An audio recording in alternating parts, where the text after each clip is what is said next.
মাননীয় সদস্য আমাতুল কিবরিয়া কেয়া চৌধুরী, হবিগঞ্জ 1। 2 মিনিট। ধন্যবাদ মাননীয় স্পিকার। মাননীয় স্পিকার, আমার 71 বিধিতে উত্থাপনীয় বিষয় হবিগঞ্জ জেলার নবীগঞ্জ উপজেলাধীন শাখা বরাক নদী খনন ও উদ্ধারকল্পে প্রয়োজনীয় উদ্যোগ গ্রহণ করা প্রসঙ্গে। হবিগঞ্জ জেলায় আমার নবীগঞ্জ বাহুবল আমার নির্বাচনী এলাকায় শাখা বরাক নদীটি অত্যন্ত গুরুত্বপূর্ণ একটি নদী। এটি আজ মৃতপ্রায়। নদীটি রুগ্ন দশায়, অবৈধ দখলদার, আবর্জনার স্তূপ, কচুরিপানা, অপরিকল্পিত উন্নয়ন এবং জলবায়ু পরিবর্তনের ক্ষেত্রে এটি বৈরী প্রভাব। ইতিমধ্যে আমার এলাকার নির্বাচনী এলাকার মানুষ এর প্রভাবে বিভিন্ন রকমের রোগ শোক বৃদ্ধি পেয়েছে।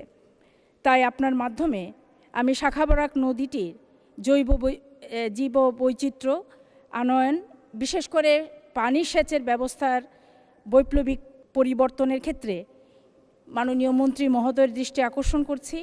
এর মাধ্যমে আমার এলাকাটি যেমন পর্যটনের দিক থেকে অগ্রসর হবে, ঠিক একইভাবে অগ্নি নির্বাপন ক্ষেত্রেও গুরুত্বপূর্ণ ভূমিকা রাখবে।